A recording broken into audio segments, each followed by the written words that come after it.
Welcome to the DentiMax Tip of the Week. Last week, I had the opportunity to go to the Anaheim, California Dental Association show across the street from Disneyland, and we have a lot of customers in California, so it was fun to be able to hear questions and so forth there at the booth. One of the questions that was presented to me was from an office that pre-collected money from patients before they did any work. And so I just wanted to use that as our tip of the week for this week. So I drive this off from the appointment book.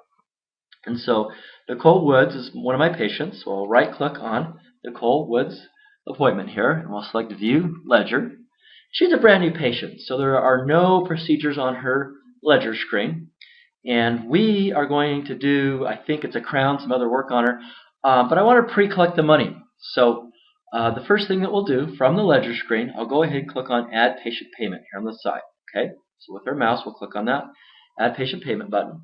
And I know the exact amount. This is something we do all the time in our practice. So I'll type in the exact amount, $409.50. Now this is a prepayment, okay? And so down here in the left-hand corner, I don't want to check on this button. We'll leave it blank. Do not post family credit to ledger. So if you have this checked, go ahead and uncheck it, okay? And then simply click on Save Changes.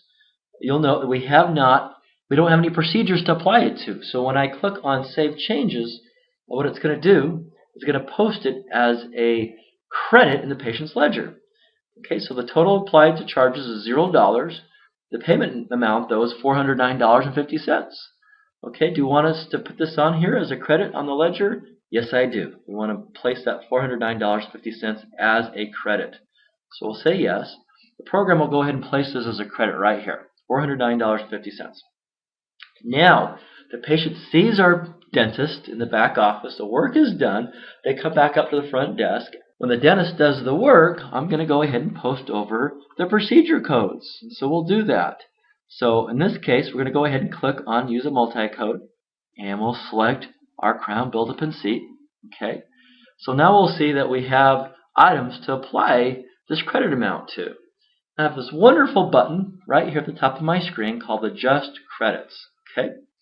And so when I click on that, what it's going to do is it's going to apply my pre-collected amount, my $409.50, to the procedure that it needs to go to. Okay. So we'll click on the button, and the program will say, hey, do you want me to automatically apply this to outstanding transactions that have patient balances on them? Yes, let's go ahead and do that. Boom, and it's gone ahead and it did that. It applied it to the right one, applied it to my crown. We'll go ahead and view the detail view. We can see that it debited my $409.50 for my credit, took that off to zero out that balance, and it applied it to my crown. Okay, so this is super easy to do. Just go ahead, pre-collect that money. When you're ready, you click on that little adjustment credit button that we were looking at before, and it will apply the payments, the pre-collected money that you had, to the correct procedures that they correspond to. I hope this is helpful. This has been the tip of the week, and we look forward to next week.